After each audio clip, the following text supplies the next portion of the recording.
Hello and good morning to all of you. Path IAS की YouTube channel में आप सभी का स्वागत है। मैं हूं राज चक्रधारी, आप सभी का स्वागत करता हूं हमारे सीजीपीएससी के छत्तीसगढ़ के करंट अफेयर सीरीज में। ये पहला सीरीज होगा। अभी तक आप देखते थे कि नेशनल, इंटरनेशनल और छत्तीसगढ़ का कंबाइन आता था, लेकिन अब से क्या होगा, अब से नेशनल, इंटरनेशनल और छत्तीसगढ़ का करंट अफेयर सेपरेट कर दिया गया है। अब इसके लिए हर ट्यूसडे को आप देखेंगे एक अलग वीडियो आपको मिलेगी। ठीक है, आज का जो हमारा कवरेज रहने वाला है वो होगा 18 मार्च से लेके 24 मार्च के बीच में। ठीक है, तो चलते हैं और देखते हैं कि छत्तीसगढ़ में वैसे तो आचार संहिता लगने के बाद से गवर्नमेंट की फंक्शनिंग रुक जाती है, तो ज़्यादा तो जो खबरें होंगी वो मतलब गवर्नमेंट की जो इनिशिएटिव्स हैं वो प्रीवियस वाला जो आचार संहिता लगने के पहले का होगा। अभी जितने भी खबर आएंगे वो या तो इलेक्शन कमीशन के बिहाफ पे आएंगे या हो सकते हैं कि राज्यपाल के ऑफिस से आए। ठीक है, अगर ऑफिशियल है तो।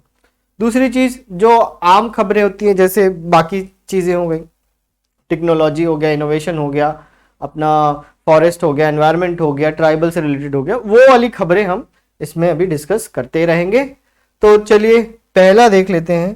पहला खबर है हमारे पास, सबसे बड़ा जो है वो है कृषक उन्नति योजना।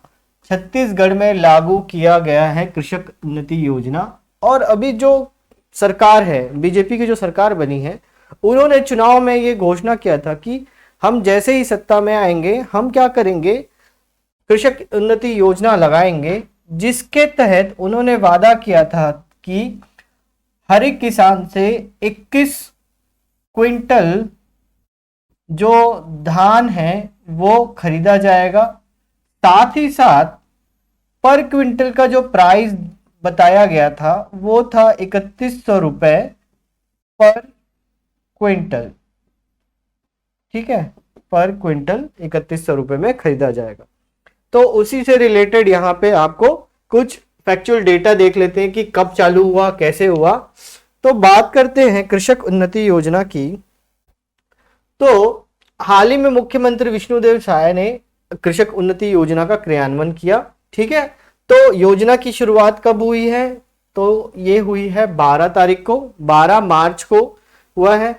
आयोजन स्थल कहाँ था जहां से इसका ऑफिशियल शुरुआत किया गया था, तो बालोद के सरयू प्रसाद अग्रवाल स्टेडियम से इसको स्टार्ट किया गया है।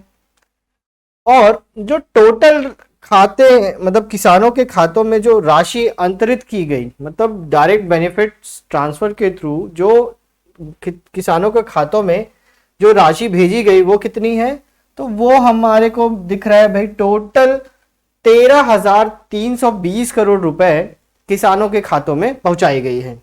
और अगर बात करूं मैं कि टोटल पंजीकृत किसान कितने थे, तो 24.72 लाख किसान पंजीकृत थे। ठीक है, तो ये हमारा हो गया जो फैक्चुअल डेटा हो गया। और अभी अभी जो पेपर्स में आया है, एक डिटेल में और डेटा मैं आपके लिए लेके आया हूं।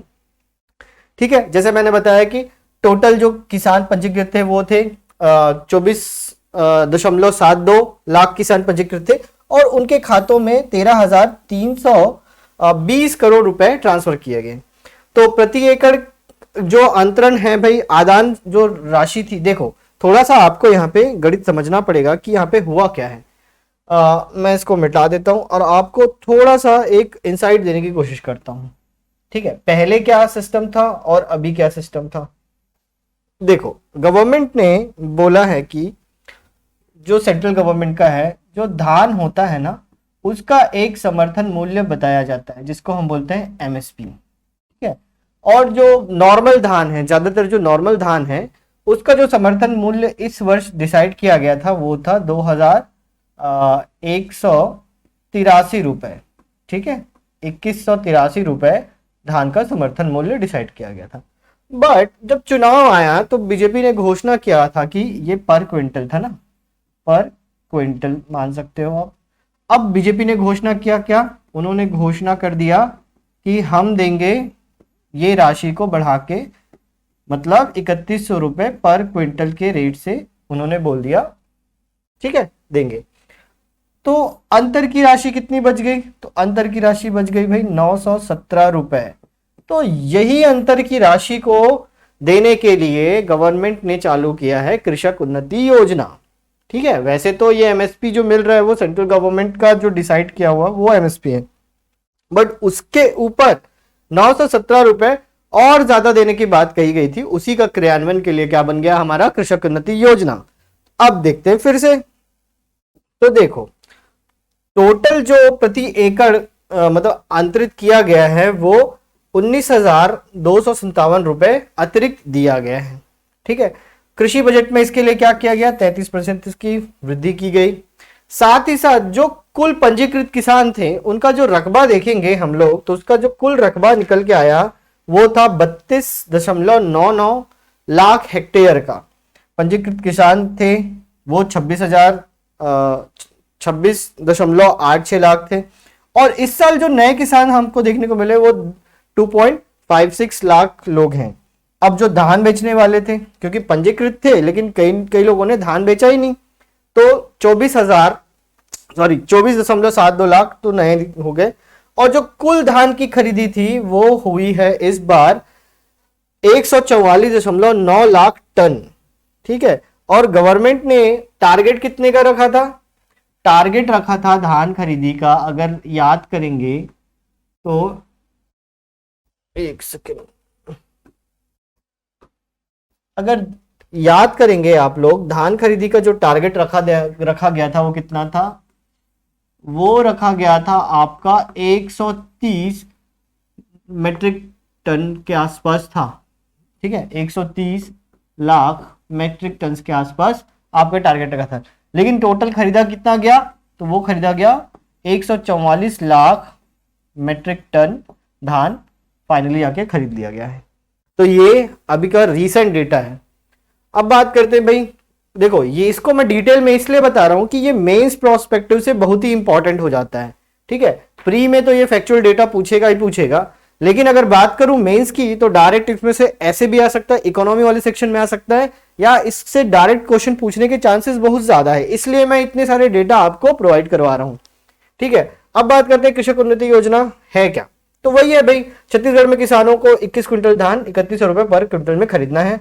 ठीक है, समर्थन मूल्य था 2183 रुपए से जो एमएसपी है उसके हिसाब से खरीदना है। बट इस योजना में क्या किया गया? अंतर की राशि जो थी 917 रुपए उसका भुगतान किया गया। इससे क्या हुआ? लगभग 19,257 रुपए प्रति एकड़ आदान सहायता राशि जो बना वो गवर्नमेंट ने दे दिया। ठीक है, अब चलते हैं थोड़ा सा और बात कर लेते हैं कि भाई इस योजना की मुख्य विशेषताएं थी क्या। ठीक है, क्यों ये योजना इतनी सराहना की जा रही है और क्यों इससे क्या इंपैक्ट पड़ने वाला है हमारे कृषक बंधुओं पे, और जो हमारे धान किसान हैं उनको इससे क्या फायदा पहुंचने वाला है। तो पहले देखते हैं कि भाई धान की खेती के लिए वित्तीय सहायता मिल जाएगी।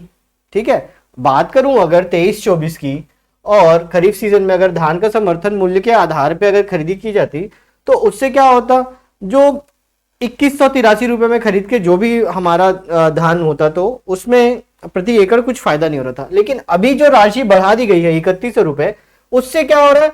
प्रति एकड़ जो सहायता राशि है उसमें 19,257 की वृद्धि हो गई है, क्योंकि हुआ क्या, 917 रुपए पर क्विंटल बढ़ गया है। ठीक है ना, तो उससे क्या हुआ, प्रति एकड़ लगभग 19,257 रुपए बढ़ गया। ठीक है, दूसरा चीज इसका उद्देश्य ये बोल सकते हैं कि इनपुट लागत को कम करना। अब देखो, ज्यादा अगर पैसे आएंगे किसान के पास तो वो ज्यादातर और अपने मतलब चीजों को इंप्रूव करने में उस चीजों को खर्चा कर सकता है, पैसों को खर्चा कर सकता है। तो वही देखने को मिल रहा है भाई, उत्पादकता बढ़ेगी सबसे पहली बात तो। और इस योजना से क्या होगा, जो खेती किसानी करने वाले हैं उनकी आमदनी में वृद्धि होने से वो और अच्छे से अपना इंफ्रास्ट्रक्चर बना सकते हैं, बीज खरीद सकते हैं, अच्छे उन्नत बीजों के साथ साथ जो हमारे फर्टिलाइजर्स हैं, ठीक है, वो अच्छे खरीद सकते हैं। जो इक्विपमेंट्स है जैसे ट्रैक्टर है या और फार्म इक्विपमेंट्स हैं उनमें अच्छा तरीके से वो इन्वेस्ट कर सकते हैं। ठीक है, तो इससे क्या होगा, किसानों को आधुनिक तकनीकों और प्रथाओं से मतलब जुड़ने का एक तरीके से मौका मिलने वाला है। समय पर क्रियान्वयन होने से क्या होगा, गवर्नमेंट की तरफ से अगर उन्होंने जो टाइम बोला था उस टाइम फ्रेम में अगर ये चीजों को क्रियान्वित कर दिया तो उससे क्या होगा, समयबद्ध तरीके से क्रियान्वयन होने से जो फसल का चक्र होता है ना, जो खरीफ रबी और फिर आता है खरीफ, तो वो सीजन वाइज उनको एक तरीके से चीजों को समझने में मौका मिलेगा। और साथ ही साथ मैं एक बात और बताना चाहूंगा, इन्होंने 2015, 16 और 16-17 की जो अंतर की राशि थी उसको भी वितरित करने का फैसला किया है। तो अभी देखेंगे तो वो उसी तरीके से वो प्रयुक्त होने वाला है। अब किसानों को फायदा क्या हो रहा है भाई, तो पहली तो वित्तीय सहायता मिल रही है, इससे उपज में वृद्धि होगी, छोटे और लघु और सीमांत किसानों को बहुत ज्यादा सशक्त बनने का मौका मिलेगा, क्योंकि जो बड़े फार्मर हैं, बड़े किसान हैं, उनको तो पहले से ही वो समृद्धि की ओर है, बट जो छोटे और जो सीमांत किसान हैं हमारे, वो बेचारों को कोई भी इस तरीके की सहायता मिलना अपने आप में बहुत बड़ी बात हो जाती है। तो होप मेरे को लगता है कि ये उद्देश्य होने चाहिए, पॉसिबल उद्देश्य, ठीक है, जिनसे क्या होगा, कृषक उन्नति योजना एक तरीके से सफलता के झंडे गाड़ेगी। देखने वाली बात है कि आगे और होता क्या है। चलिए आगे चलते हैं। तो अभी नेक्स्ट न्यूज निकल के आ रहा है कि छत्तीसगढ़ सरकार ने एक नई सरकारी की घोषणा की है। कमेंट में बताएंगे भाई प्रीवियस गवर्नमेंट ने कौन कौन सी नई सरकारी छुट्टी की घोषणा की थी। ठीक है, बहुत सारे, जैसे तीजा हो गया, कमरछठ हो गया, ठीक है, और हरेली हो गया, हरेली के साथ साथ गोवर्धन पूजा हो गया, ये सब चीजों में छुट्टियां की घोषणा की गई थी। उसी कड़ी में जो अभी रिसेंट विष्णुदेव साय जी की सरकार बनी है, उन्होंने बोला है कि जो रामनवमी है, ठीक है, रामनवमी के दिन सार्वजनिक अवकाश की घोषणा कर दी गई है पूरे छत्तीसगढ़ में। ठीक है, तो आज इस वर्ष का रामनवमी पड़ रहा है 17 अप्रैल के दिन, तो 17 अप्रैल बुधवार के दिन रामनवमी को क्या होगा, पूरे छत्तीसगढ़ में अवकाश होने वाला है। तो सार्वजनिक अवकाश की घोषणा की गई है। लेकिन इसके साथ साथ और एक और चीज है भाई कि चेंट्री चंट जो सिंधी भाइयों का एक पर्व होता है, उसमें भी सार्वजनिक अवकाश की घोषणा कर दी गई है। तो देखो 2 नए अवकाश मिल गए हैं, अपना नोट्स अपडेट कर लेना, ठीक है, नए अवकाश वाले में जाके रामनवमी और चेंट्री चंट को ऐड कर लेना। ये छत्तीसगढ़ गवर्नमेंट का ऑफिशियल अवकाश का आपको देखने को मिल रहा है। चलिए आगे बढ़ते हैं। हाल ही में एक और फैसला लिया गया है कि छत्तीसगढ़ सरकार ने जो सरकारी कर्मचारी हैं उनके महंगाई भत्तों को बढ़ा दिया गया है। अब कितने से बढ़ाया है तो देखते हैं। तो देख, छत्तीसगढ़ के कर्मचारी और जो अधिकारी हैं जितने भी हैं, मतलब पूरे, चाहे वो हर डिपार्टमेंट में हो, छत्तीसगढ़ के गवर्नमेंट में जितने भी सरकारी कर्मचारी आते हैं apart from the central government को छोड़ के, उन सभी सरकारी कर्मचारियों के डीए में 4% की बढ़ोतरी कर दी गई है। पहले उनका जो डीए था, महंगाई भत्ता, डियरनेस अलावेंस, वो 42% था। अब इसमें क्या कर दी गया है, 4% की वृद्धि। तो अभी टोटल जो महंगाई भत्ता हो गया है वो कितना हो गया है, 46%। ठीक है, और ये कब से लागू होगा, तो ये लागू होगा, हमको बताया गया जिस हिसाब से 1 मार्च 2024 से ये लागू हो जाएगा। ठीक है, जनवरी से नहीं कर रहे हैं, 1 मार्च से ही लागू करने वाले हैं। साथ ही साथ इसके साथ ये भी बोला गया है कि जो 7वें वेतनमान में एरियर की जो अंतिम किस्त थी उसका भी भुगतान कर दिया जाएगा। सरकारी कर्मचारियों की जो समस्याएं थी कि जो समिति गठन किया गया था, उनके लिए भी एक तरीके से ये एक मतलब बात थी कि महंगाई भत्ते का उन्होंने बढ़ाने के लिए आंदोलन किया था। उनका आंदोलन आज सफल होता दिख रहा है। और साथ ही साथ पंचायत सचिवों का जो 55 दिनों का जो हड़ताल चला था वेतन भुगतान की अनियमितता को लेकर और अर्जित हड़ताल के लिए, उसको भी साथ ही समायोजित कर दिया गया है। और सबके लिए क्या बोला गया कि भाई 40% अब आपको डीए मिलेगा। ठीक है, तो ये सब चीजों को आप अपने उसमें ऐड कर लीजिए। जो सेंट्रल गवर्नमेंट है, सेंट्रल गवर्नमेंट का याद करो कितना है, तो उनका है 50% हो गया है भाई। उनका डियरनेस अलावेंस जो है वो 50% तक पहुंच गया है सेंट्रल गवर्नमेंट का, और छत्तीसगढ़ गवर्नमेंट उससे 4% पीछे ही है अभी भी। ठीक है, चलिए नेक्स्ट चलते हैं। हाल ही में क्या हुआ, प्रधानमंत्री ई बस योजना शुरुआत किया गया सेंट्रल गवर्नमेंट के द्वारा। तो उसके तहत क्या होता है भाई, तो उसके तहत होता है कि हर एक राज्य को उनके सुगम परिवहन के लिए उनके जो बड़े बड़े सिटीज़ हैं उनमें क्या हो रहा है, भारी मात्रा में कंजेशन हो रहा है, बहुत ज़्यादा भीड़ भाड़ हो रहा है, और जनसंख्या वृद्धि के कारण क्या हो रहा है, रोड में बहुत ज़्यादा आवाजाही के कारण जो प्रदूषण का स्तर है वो बढ़ता जा रहा था। ठीक है, अब उस प्रदूषण के स्तर को कैसे कम किया जाए, तो गवर्नमेंट ने सोचा कि क्यों ना हम ई बस सर्विस लॉन्च करें, जिससे क्या होगा, डीजल पेट्रोल से चलने वाले जो बसेज हैं वो एक तरीके से हट जाएंगे, और उनके हटने से क्या होगा, जो प्रदूषण का स्तर है वो कुछ हद तक कम होने की संभावना है। इसी कड़ी में सोचा गया कि हर राज्य को कुछ ना कुछ ई बसेस प्रोवाइड की जाए। तो इसी कड़ी में छत्तीसगढ़ को कितनी ई बसें मिलने वाली हैं, तो छत्तीसगढ़ की 4 शहरों को 240 ई सिटी बस मिलने की घोषणा की गई है। ठीक है, अब देखो ये स्वीकृत जो बसें हैं वो कौन कौन से शहरों में कितने कितने मात्रा में दिए जाएंगे, तो रायपुर में 100 मीडियम बसें मिलेंगी।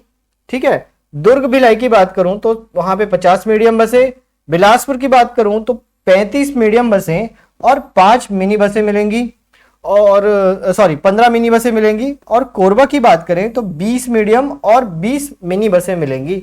इस तरीके से टोटल करोगे तो आपको देखने को मिलेगा कि पूरे के पूरे छत्तीसगढ़ में 240 सिटी बसें मिलने वाली हैं। अब ये साल के अंत तक आपको धरातल पे चलती हुई दिखेंगी, और ये सब किसके थ्रू हो रहा है भाई, पीएम ई बस योजना के तहत। इससे क्या होगा, जो शहरी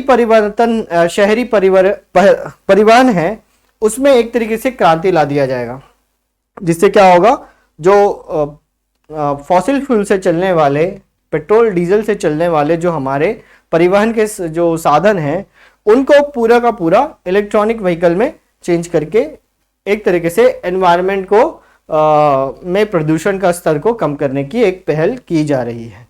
ठीक है, तो ये आप देख सकते हैं जी।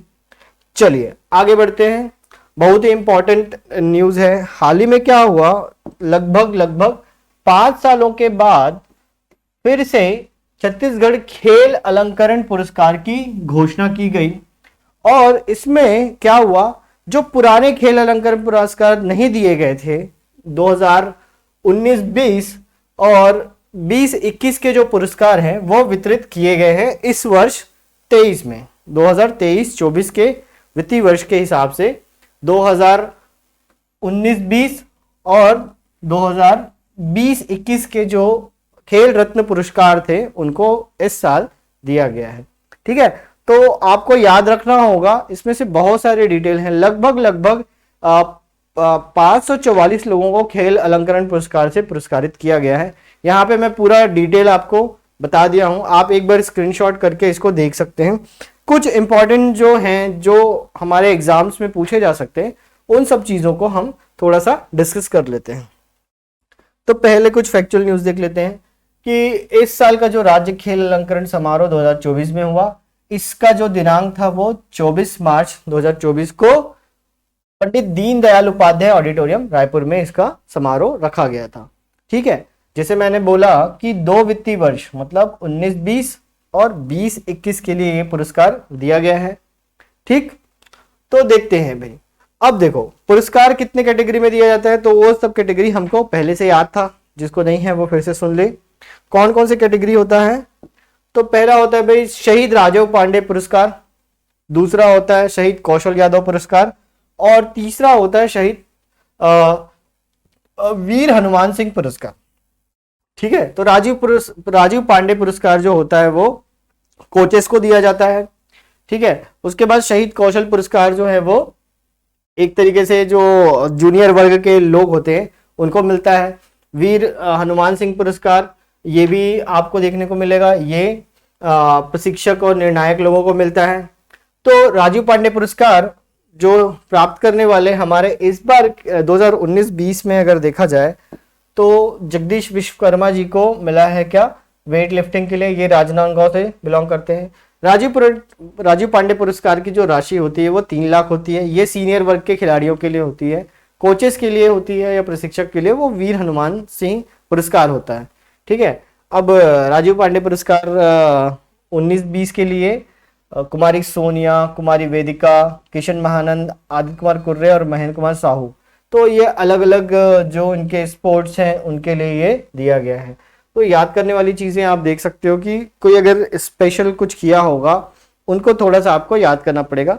जहाँ तक मैं बात करूँ 2021 की, तो शहीद राजीव पुरस्कार पांडे अगर अवार्ड है तो यहाँ पे भी आप देख सकते हो कंचन महानंद, वेदिका खुशी रावणा, हितेश निर्मलकर, मोहन प्रतीक, नीलेश शर्मा, प्रशांत जेकब, इमरान खान, मनोज साहू, रोहिणी साहू, ये लोग को संयुक्त रूप से पूरा पुरस्कार नेटबॉल के लिए दिया गया है। ठीक है, कुछ हैंडबॉल वाले हैं, कुछ फेंसिंग वाले हैं, कुछ सॉफ्ट बॉल वाले हैं। तो ये आपको देखने को मिल रहा है ये पुरस्कार। आप एक बार पॉज करके इसको देख सकते हैं, स्क्रीनशॉट कर सकते हैं। इसके साथ साथ मैं क्या करूँगा, आपको पीडीएफ भी प्रोवाइड करा दूंगा जिससे आप इसको पूरी तरीके से याद कर सकें। दूसरा जो पुरस्कार है भाई शहीद कौशल यादव पुरस्कार। कौशल यादव पुरस्कार की बात करें तो ये हमको दिया जाता है, ये जूनियर वर्ग के खिलाड़ियों को दिया जाता है। ठीक है, कौशल पांडे पुरस्कार भी 2 वर्ष के लिए दिया गया है, 19-20 और 20-21 के लिए। यहाँ पे आप देख सकते हैं कि इन जो हमारे विनर्स हैं उनके नाम हैं। उसके बाद बात करूं तो वीर हनुमान सिंह पुरस्कार ये प्रशिक्षक और कोचेस को मिलता है। तो इस बार श्री इतवारी राज बिलासपुर से हैं, ये आर्चरी के कोच हैं। और प्रेम राज जाचक, ठीक है, ये निर्णायक की भूमिका में थे, टेबल टेनिस प्लेयर हैं। तो इनको मिला है भाई वीर हनुमान सिंह पुरस्कार। उसके बाद 20-21 के लिए अगर बात करें तो डिकेश टंडन प्रशिक्षक हैं, ये रायपुर से हैं, पैरा एथलेटिक्स के, इनको मिला है वीर हनुमान सिंह पुरस्कार। ठीक है, तो ये डिकेश सिंह को आप याद रख सकते हो क्योंकि ये क्या है भाई पैरा एथलेटिक्स के कोच हैं। ठीक है, तो ये इंपॉर्टेंट हो जाएगा क्योंकि पैरा एथलेटिक्स आपको देखना पड़ेगा। ठीक है, उसके बाद आता है शहीद पंकज विक्रम सम्मान। तो ये क्या होता है, जो जूनियर वर्ग के खिलाड़ी होते हैं ना उनको दिया जाता है। ठीक है, तो जूनियर वर्ग के खिलाड़ी यहाँ पे आपको पूरा डिटेल दिख रहा होगा, आप एक बार इसको पॉज करके पढ़ लीजिए क्योंकि ज़्यादातर इनमें से डिटेल में किसी का नाम पूछा जाएगा, लेकिन इतने ज़्यादा लोगों का नाम आप एक बार देख सकते हैं। ठीक है, उसके बाद फिर 2020-21 के लिए जो पुरस्कार दिए गए थे उनका भी यहाँ पे डिटेल्स है, आप फिर से देख सकते हैं। ठीक, तो पंकज विक्रम सम्मान। उसके बाद आ जाते हैं हम शहीद विनोद चौबे पुरस्कार 19-20 और 20-21 के लिए। ये और लेवल का है जिसमें अलग से पुरस्कार दिया जाता है। इस कैटेगरी में भी आप देख सकते हैं कि करीब 5 लोगों को ये पुरस्कार मिला हुआ है। ठीक, अब अन्य एक अलग से एक कैटेगरी बना दी गई है जो है मुख्यमंत्री ट्रॉफी। ठीक है, मुख्यमंत्री जो ट्रॉफी है इसमें हम बात करें तो मुख्यमंत्री ट्रॉफी में तो जूनियर बालक वर्ग में आपको देखने को मिलेगा करीब 21 लोगों को ये पुरस्कार दिया गया है और इसकी जो पुरस्कार की राशि होती है वो करीब 3 लाख रुपए की होती है। ठीक है, और इस कैटेगरी में दिया गया, ये पूरा का पूरा बेसबॉल की कैटेगरी में दिया गया है। साथ ही साथ सीनियर वर्ग की बात करें 19-20 और 20-21 के लिए तो यहाँ पे 4 लोग हरिंदर सिंह, राजेश साहू, महेंद्र साहू, आशीष पटेल, इनको व्हील चेयर फेंसिंग के लिए ये अवार्ड दिया गया है लगभग 2 लाख रुपए। और अगर मैं मुख्यमंत्री ट्रॉफी बालिका वर्ग की बात करूं तो यहाँ पे 4 लोगों को कुमारी नेहा मरकाम, रमिता सोरी, दीक्षा नायक, दुर्गेश नंदिनी गोस्वामी, इनको मिला है किसके लिए भाई आर्चरी के लगभग 3 लाख रुपए का पुरस्कार ये दिया गया है। आप स्क्रीनशॉट कर सकते हैं इसको। और वहीं सीनियर पुरुष वर्ग की बात करूं जो हमारा किसके लिए बोला गया है मुख्यमंत्री ट्रॉफी के लिए, तो यहाँ पे लगभग 21 लोगों को फिर से चयन किया गया है जिसमें आप देख सकते हैं फिर से वही लोग ही आपको यहाँ नजर आएंगे, कुछ कॉमन लोग भी हैं। ठीक है, ये प्रतियोगिता थी सॉफ्टबॉल की, सभी के सभी सॉफ्टबॉल के प्लेयर्स हैं और लगभग 5 लाख रुपए की राशि इनको कंबाइनली दिया गया है। ठीक है, तो ये हो गया भाई हमारा टोटल जो मुख्यमंत्री ट्रॉफी 133 लोगों को और जो कुल राशि थी वो 77,25,000 रुपए का यहाँ पे आवंटित किया गया है। ठीक, तो ये हो गया हमारा क्या खेल रत्न पुरस्कार। चलिए आगे बढ़ते हैं। तो आगे एक न्यूज निकल के आ रही है, हाल ही में क्या हुआ, रेयर अर्थ खनिज के लगभग 3 ब्लॉक्स को ई नीलामी के लिए सैंक्शन कर दिया गया है। ठीक है, रेयर अर्थ क्या होता है? ऐसे सामरिक महत्व के खनिज जिनका उपयोग अलग तरीके के मेटल्स के रूप में, चाहे वो मिसाइल टेक्नोलॉजी हो, चाहे वो स्पेशल टूल हो, या कुछ स्पेशल तरीके की चीज़ों को बनाने के लिए जो यूज़ होता है, उसको हम रेयर अर्थ खनिज कहते हैं। जैसे टाइटेनियम हो गया, मॉलिब्डेनम हो गया, टैंटलम हो गया, ठीक है, यूरेनियम हो गया। तो इस तरीके के खनिज जो रेयरली अवेलेबल हैं उनको हम रेयर अर्थ खनिज कहते हैं। तो हाल ही में क्या हुआ, मुख्यमंत्री ने कोंडागांव, नारायणपुर और बस्तर जिले में डायमंड तथा सामरिक महत्व के 29 रेयर अर्थ खनिजों के 3 ब्लॉकों की नीलामी के माध्यम से जो एक्सप्लोरेशन के लिए लाइसेंस है वो आवंटित कर दिया है। किसको? एनआईटी को नोटिस इनवाइटिंग टेंडर्स जारी कर दिया गया है। तो इससे क्या होगा, जो 29 महत्वपूर्ण जो रेयर अर्थ खनिज हैं उनको एक्सप्लोर करने के लिए, उनको निकालने के लिए एक तरीके से टेंडर फ्लोट कर दिया गया है। अब देखो, कुछ क्रिटिकल और सामरिक महत्व के खनिज के अन्वेषण को इससे क्या होगा, बढ़ावा मिलेगा। और भारत सरकार के द्वारा जो खनिज अधिनियम है उसमें कुछ संशोधन किया गया है, ताकि हम क्या कर सकते हैं, जो REE, lithium, copper, silver, diamond, gold सहित ऐसे बहुत सारे खनिज हैं, उनका जो अन्वेषण है, उनका जो एक्सप्लोरेशन है, उनको जो निकालने की प्रक्रिया है, उसमें निजी क्षेत्र की भागीदारी को भी सुनिश्चित कर सके, जिसके माध्यम से क्या होगा कि एक रिवर्स बिडिंग बनेगी और ज्यादा से ज्यादा खनिजों को निकालने के लिए हमारे पास एक एक्सप्लोरेशन लाइसेंस बढ़ाने का मौका मिल जाएगा। तो गवर्नमेंट को इससे क्या फायदा होगा? गवर्नमेंट को इससे यह फायदा होने वाला है कि जितना ज्यादा एक्सप्लोरेशन होगा उतनी ज्यादा वो लाइसेंस में आवंटित राशि मिलेगी। अब उसको जो बेचने पे जो राशि मिलेगी वो तो अलग ही है, साथ ही साथ एक DMF फंड, आपने नाम सुना होगा, वो भी यहाँ पे जो हर जिले में उनको बेचने के बाद जो राशि मिलेगी वो DMF फंड में आपको देखने को मिलेगी। ठीक है, अब ये जो ब्लॉक हैं, इस सभी ब्लॉक में खनिज पट्टा ई नीलामी के माध्यम से दी जाएगी, क्योंकि डायरेक्ट देने में क्या होगा, फॉरवर्ड बिडिंग करेंगे तो ऐसे में क्या होता है कि अपने फेवरेटिज्म को, फेवरेट लोगों को फेवरेटिज्म के थ्रू प्रमोट कर सकते हैं। तो इससे क्या होगा, ई टेंडर निकालेंगे और ई टेंडर में जो सबसे छोटा बिडिंग लगाएगा उसके अकॉर्डिंग वहां पे ये हम इसको जो ब्लॉक्स हैं उनको वहां पे दे सकते हैं। ठीक, तो इससे क्या होगा, इससे जो क्रिटिकल स्ट्रेटजीज बनती हैं हमारे कंट्री में, वहां पे जो एक्सप्लोर किए गए मेटल्स हैं उनको सामरिक महत्व के थ्रू हम वहां पे यूज करवा सकते हैं। जैसे रिन्यूएबल एनर्जी के क्षेत्र में, रक्षा क्षेत्र में, कृषि क्षेत्र में, फार्मास्यूटिकल्स में, या उच्च तकनीक, टेक्नोलॉजी, दूरसंचार, परिवहन आदि के क्षेत्र में जितने भी सामरिक महत्व के जो खनिज हैं उनको हम यहाँ पे यूज कर सकते हैं। ठीक, तो देख सकते हैं भाई, हाल ही में क्या हुआ, 3 ब्लॉकों की ई नीलामी के लिए करीब करीब 29 खनिजों को, महत्वपूर्ण सामरिक खनिजों के एक्सप्लोरेशन के लिए मंजूरी मिल गई है। चलिए अगला चलते हैं, बहुत ही इंपॉर्टेंट न्यूज है ये। न्यूज आपको हाल ही में देखने को मिलेगा। इसमें क्या हुआ है कि जो रायपुर और भिलाई है ना, तो रायपुर और भिलाई नगर निगम ने एक जॉइंट MOU साइन किया है, किसके साथ, भारत पेट्रोलियम कॉरपोरेशन लिमिटेड के साथ। ठीक है, क्यों किया है? क्योंकि वो चाहते हैं कि जो सॉलिड वेस्ट बेस्ड जो कंप्रेस्ड बायोगैस संयंत्र लगाने का एक प्रोसेस चालू करना चाहते हैं। फिर से बोल देता हूं कि ठोस अपशिष्ट पर आधारित कंप्रेस्ड बायोगैस संयंत्र की स्थापना के लिए रायपुर और भिलाई नगर निगम ने भारत पेट्रोलियम कॉरपोरेशन के साथ एक MOU साइन किया गया है। अब देखो, लगभग क्या होता है, इन दोनों नगर निगमों से ना लगभग 100 से लेकर 150 टन प्रतिदिन क्षमता का जो ठोस अपशिष्ट है, जो सॉलिड वेस्ट है, वो निकलता है।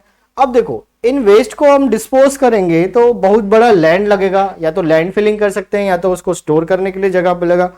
ठीक है, अब जो ठोस अपशिष्ट होता है उससे क्या होता है, बहुत ज्यादा पोल्यूशन क्रिएट होगा, लैंड पोल्यूशन तो हो ही रहा है। अब उसको एक तरीके से रिसाइकल करना या उसको अच्छे तरीके से यूज करने के लिए यहाँ पे क्या किया जा रहा है, जो कंप्रेस्ड बायोगैस प्लांट लगाने के लिए यहाँ पे सहमति मांगी जा रही है और टेक्निकल एक्सपर्टीज मांगी जा रही है। तो इसी कड़ी में देखा गया कि भारत पेट्रोलियम कॉर्पोरेशन लिमिटेड के साथ साथ रायपुर भिलाई नगर निगम और छत्तीसगढ़ बायोफ्यूल विकास प्राधिकरण ने मिलकर एक एमओयू साइन किया गया है। अब इस एमओयू में रिफाइन होगा कि लगभग 100 करोड़ रुपए की निवेश के साथ दोनों शहरों में क्या बनाया जाएगा भाई, बायो कंप्रेस्ड बायोफ्यूल के लिए एक प्लांट बनाया जाएगा, जिसमें शहर से निकलने वाले जो कचरे हैं, ठोस अपशिष्ट हैं, सॉलिड वेस्ट हैं, उनको यूज करके बायोफ्यूल का निर्माण किया जाएगा। ठीक है, तो ये बहुत ही अच्छा इनिशिएटिव है भाई। इससे क्या होगा, पर्यावरण जो प्रदूषण हो रहा है, मतलब जो स्थल प्रदूषण है, लैंड में जो पॉल्यूशन आपको देखने को मिलेगा वो सीधे सीधे यहाँ पे रिड्यूस हो जाएगा। साथ ही साथ ठोस अपशिष्ट को हमको जो निवारण करना रहता है, जो निकलता है 100 से 150 टन कचरा, कहीं ना कहीं तो उसको यूज करेंगे ना, चाहे तो लैंड फिलिंग में यूज करो, चाहे उसको स्टोर करो, या अलग अलग गतिविधियों में उसको रिसाइकल करना ही पड़ता है। तो क्यों ना उसका बायोफ्यूल बना लिया जाए। बायोफ्यूल बनने से क्या होगा, एक तरीके से हम उसको और कई चीजों में फ्यूल्स को यूज कर सकते हैं। ठीक है, तो इस तरीके से एक बहुत ही अच्छा इनिशिएटिव इसको माना जा रहा है। याद रखेंगे, रायपुर भिलाई नगर निगम ने किसके साथ, भारत पेट्रोल कॉर्पोरेशन लिमिटेड और छत्तीसगढ़ बायोफ्यूल विकास प्राधिकरण के साथ मिलकर ये एमओयू साइन किया गया है। हाँ, हाल ही में एक नया अपॉइंटमेंट देखने को मिल रहा है भाई, छत्तीसगढ़ के नए प्रधान मुख्य वन संरक्षक, जिसको हम पीसीसीएफ भी बोलते हैं, प्रिंसिपल कंजर्वेटर ऑफ फॉरेस्ट। तो ये कौन है भाई, 1990 बैच के आईएफएस ऑफिसर है अनिल कुमार साहू जी को बना दिया गया है क्या, नया पीसीसीएफ, प्रधान मुख्य वन संरक्षण। और इनके साथ ही इनको राज्य अनुसंधान प्रशिक्षण एवं जलवायु परिवर्तन का भी हेड बनाया गया है। ठीक है, इसके बाद क्या होगा, राज्य वन अनुसंधान प्रशिक्षण के निदेशक की जिम्मेदारी सौंपने से क्या होगा, जो पर्यावरण के प्रति जो हमारे वन हैं उनका किस तरीके से साइंटिफिक वे में मैनेजमेंट किया जा सके। ठीक है, वहां पे हंटिंग, पोचिंग और अधिक से अधिक जो इलीगल एक्टिविटीज हैं उनको कैसे रोका जा सके। तो ये सब चीज़ों के लिए बेहतर वर्कफोर्स बनाना, ट्रेनिंग देना, लोगों को जागरूक करना, पर्यावरण से रिलेटेड प्रोग्राम चलाना, ताकि एक ओवरऑल होलिस्टिक अप्रोच बन सके। हमारे छत्तीसगढ़ के अंदर जो वन हैं उनको हम किस तरीके से कंजर्व करना चाहते हैं। तो अभी हमारे जो नए प्रिंसिपल कंजर्वेटर ऑफ फॉरेस्ट जो बने हैं वो हैं अनिल कुमार साहू जी। याद रखेंगे, नया अपॉइंटमेंट है, पूछा जा सकता है एग्जाम में। अगला चलते हैं, जो विधायी काम है, ठीक है, जो विभागों के काम होते हैं उनमें क्या देखा गया है कि बहुत ज़्यादा मिक्स मैच हो जाता है। ठीक है, कौन सा विभाग बहुत सारा काम कर रहा है, इसके कारण क्या होता है, कई जगह चीज़ों में अनसर्टेनिटी हमने को देखने को मिलती है। तो इसके लिए क्या करते हैं, गवर्नमेंट ने एक सॉल्यूशन ढूंढा है कि अलग अलग नए नए विभाग बनाते जाओ, ताकि वो पर्टिकुलर डेडिकेटेड जो काम है वो उस विभाग को दे दिया जाए। तो इसी कड़ी में देखा गया है कि छत्तीसगढ़ शासन ने एक नया विभाग बनाया है जिसका नाम रखा है सुशासन एवं अभिसरण विभाग। ठीक है, सुशासन एवं अभिसरण विभाग एक नया विभाग बनाया गया है, जिससे क्या होगा, प्रदेश में जो समाज के लिए जो जन कल्याणकारी नीतियां होंगी, ठीक है, बनाई जा रही हैं, उनका जो सफल क्रियान्वयन, संसाधनों का उपलब्ध करवाना या उसका हर तरीके से त्वरित रूप में जन समस्याओं को समाधान करना, और इसके लिए क्या किया गया है, एक पृथक विभाग का गठन कर दिया गया है।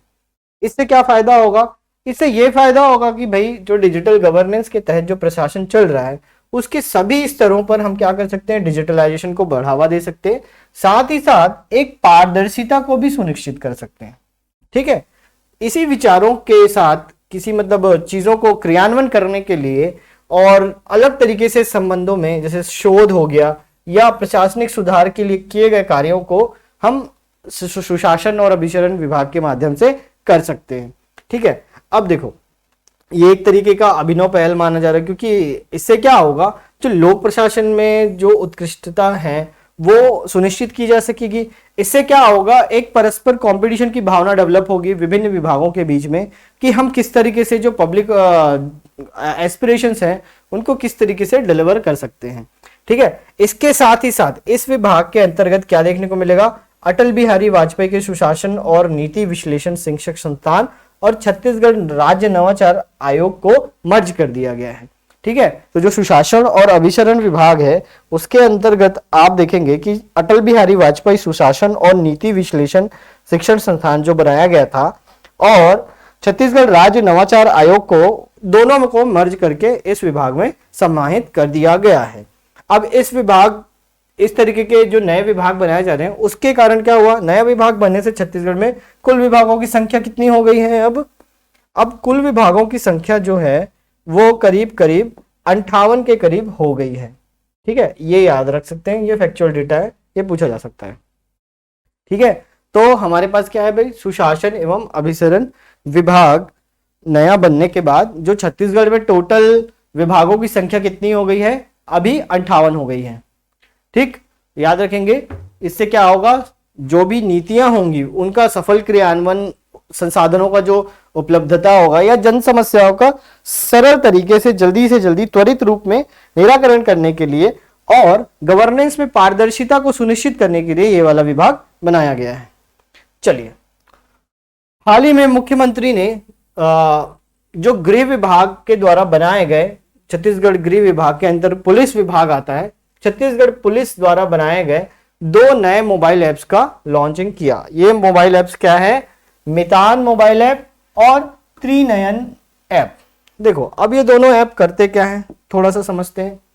तो देखो, जो मितान ई मोबाइल ऐप है और त्रिनयन ऐप है, इनका काम ये है कि भाई जो भी अधिकारियों का कार्य है, मतलब कुछ फंक्शन पढ़ा, उसमें आपको विवेचना करना है, अधिकारियों का एक फीडबैक लेना है, तो उसके लिए क्या होगा, आयो मितान मोबाइल ऐप का बनाया गया है, जिसका काम होगा विवेचना अधिकारियों के लिए एक तरीके से काफी उपयोगकारी सिद्ध हो रहा है। और दूसरा है त्रिनयन ऐप। त्रिनयन ऐप अगर देखा जाए तो दुर्ग पुलिस ने इसको पहले ही टेस्ट कर चुके हैं। इसमें लगभग वो क्या किए, 100 किलोमीटर के दायरे तक में ना एक तरीके से सीसीटीवी कैमरों को, लोकेशन को ट्रेस कर सकते हैं और इससे क्या होगा, जो अपराधी होते हैं, जो भागते हैं, उनको पकड़ने में आसानी हो सकती है। तो देखो, मितान मोबाइल ऐप जो ऑफिशियल लोगों के लिए बनाया गया है ताकि ऑफिशियल जो पुलिस डिपार्टमेंट में कैसे एक कोऑर्डिनेशन बिठाया जा सके, कैसे अधिकारियों का फीडबैक और जो मॉनिटरिंग का एक मैकेनिज्म तैयार हो सके। ठीक है, ये करेगा कौन, मितान ऐप। और त्रिनयन ऐप ऐसा है जिससे क्या होगा कि 100 किलोमीटर के दायरों में आप किसी भी सीसीटीवी कैमरों को नियंत्रित कर सकते हैं, उनसे फुटेज को चेक कर सकते हैं। इससे क्या होगा, कई अपराधी क्या होता है, एक जगह अपराध करते हैं और दूसरी जगह भाग जाते हैं, तो इस पर्टिकुलर सिस्टम से क्या होगा, उन पे एक तरीके से निगरानी रखने में आसानी हो जाएगी और उनके जो क्रियाकलाप हैं उनमें एक तरीके से कंट्रोल लाया जा सकता है। ठीक है, तो याद रखेंगे 2 मोबाइल ऐप लॉन्च किए गए हैं, एक है मितान मोबाइल ऐप और दूसरा है त्रिनयन ऐप। ठीक है, दोनों गृह विभाग के अंतर्गत पुलिस विभाग ने डेवलप किया है। चलिए आगे चलते हैं।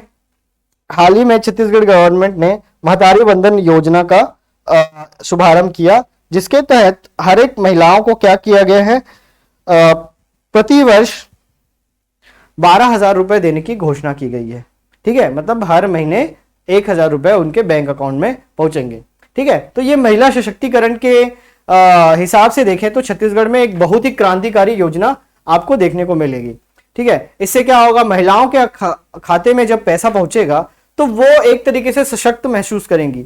मतलब पोषण से लेके आपका स्कूल हो गया, बच्चों की पढ़ाई हो गई, या घर के जो खर्चे होते हैं, सामान्य खर्चे, या महिला का खुद का एक आत्मसम्मान होता है, जो स्वावलंबन की भावना होती है, वो इससे जागृत होने वाली है। ठीक है, इसका असर आप डायरेक्टली समाज के कई तबकों में देख सकते हैं। जो अति पिछड़े लोग हैं या जो गरीब महिलाएं हैं, जिनको मतलब पूरा की तरीके से आपको परिवार के ऊपर डिपेंडेंट हो जाना पड़ता था, उससे अब क्या होगा, थोड़ा सा आपको एक जब फाइनेंशियल स्टेबिलिटी मिलेगी तो महिलाएं क्या होंगी, एक सशक्त महसूस करेंगी। ठीक है, वो अपने साथ साथ अपने पोषण और अपने बच्चों का पोषण का ख्याल रख सकती है, घर की जो छोटी मोटी जरूरतें हैं उसमें अपने जो हस्बैंड है उनका हेल्प कर सकती है। साथ ही साथ समाज में एक होलिस्टिक नेचर में अगर स्वावलंबन की भावना पैदा करनी है तो ये एक योजना कारगर सिद्ध होती जा रही है। ठीक है, तो 10 मार्च के दिन ये महतारी बंधन योजना का जो पहला किस्त है, प्रधानमंत्री मोदी जी ने इसको क्या किया, डायरेक्ट बेनिफिट ट्रांसफर के माध्यम से सभी के अकाउंट में इसको शुरुआत किया गया है। तो इसी दिन क्या हुआ, एक कॉफी टेबल बुक का भी लॉन्चिंग हुआ जिसका नाम है मैं महतारी हूं। ठीक है, ये एक कॉफी टेबल बुक है जिसका जो लॉन्चिंग है वो मुख्यमंत्री विष्णुदेव साय जी ने किया है। और इस बुक को प्रकाशित किसने किया है, तो छत्तीसगढ़ के जनसंपर्क विभाग ने इसका प्रकाशन किया है। ठीक है, कॉफी टेबल बुक का मतलब होता है जो एक कुछ स्टोरी जैसा रहता है।